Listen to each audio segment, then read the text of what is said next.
My name is Brian O'Hara, B-R-I-A-N, O''H-A-R-A. I am the Minneapolis Police Chief. Earlier today, just before 8:30 a.m., our city experienced an unthinkable tragedy.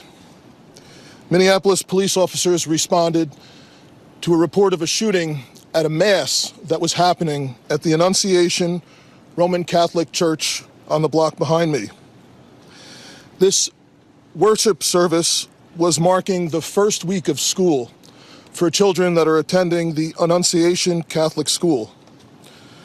During the Mass, a gunman approached on the side of the building, and began firing a rifle through the church windows towards the children sitting in the pews at the Mass.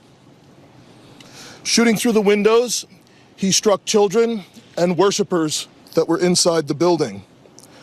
The shooter was armed with a rifle, a shotgun, and a pistol.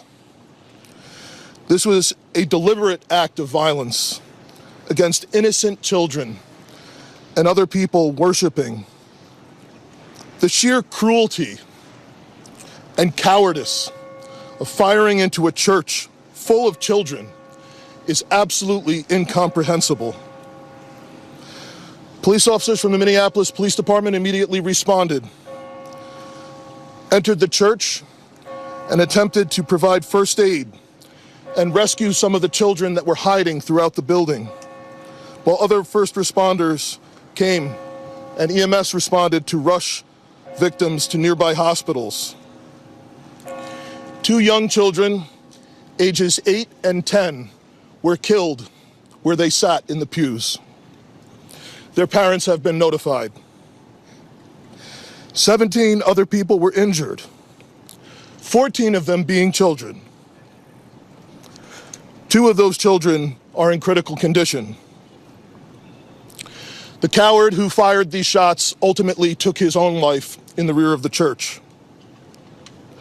Our hearts are broken for the families who have lost their children, for these young lives that are now fighting to recover, and for our entire community that has been so deeply traumatized by this senseless attack. We will stand together to protect our children, our schools, and our houses of worship. This deliberate act of violence is just a sign of cruelty that is beyond comprehension.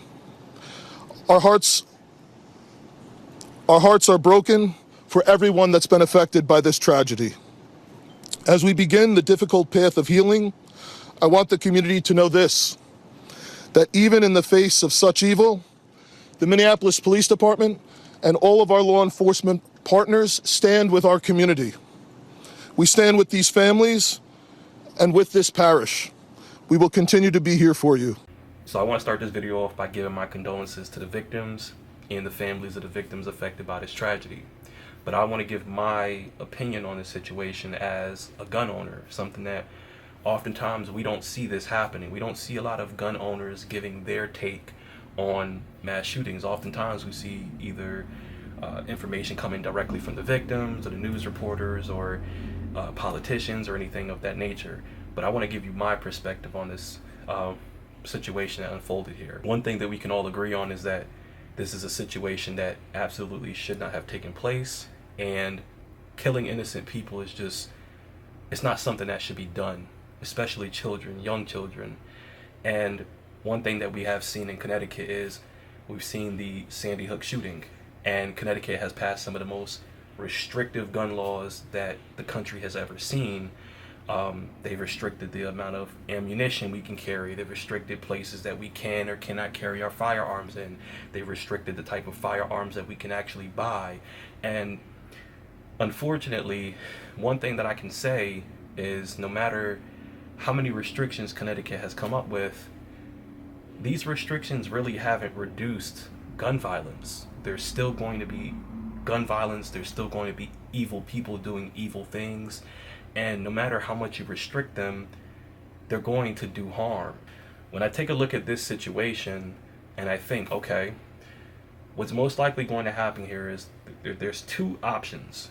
Either Minnesota, they come up with their restrictive assault weapons ban, just like Connecticut did, or they do nothing and they just sweep it right up under the rug, and everybody moves on just like after every mass shooting that occurs. Everybody moves on with their lives, and the only people that don't move on with their lives are really the victims. So is restricting gun owners the right way to approach this? I don't think so. I think the main thing that we need to focus on here, something that we all need to really sit down and look at, is mental health.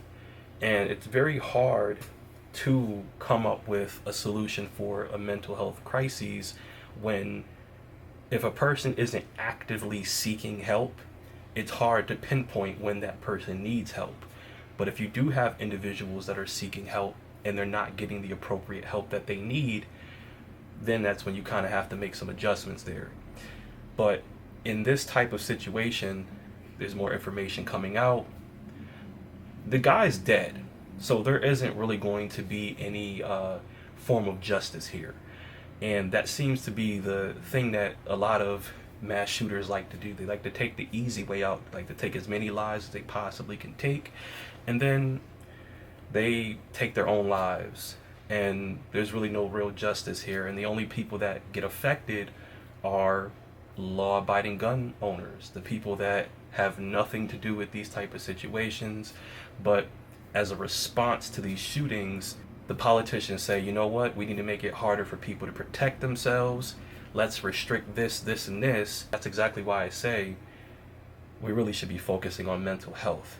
So I'm not really sure exactly what the motive here was for this shooting, but hopefully there's some form of a solution that can be made here. As a gun owner, I don't think that this is going to end here. I think that there's going to be thousands of more mass shootings as we continue to go through the years, and that's just the unfortunate thing about it. And it's sad that I've become desensitized to it at this point. I feel like every time I hear about a mass shooting, it's like, oh wow, another one. It's like a new movie coming out. It's like, wow, we just had a mass shooting last week, and the week before that, and the week before that one. So it's like, I don't really know what to say that we should do aside from focusing on mental health.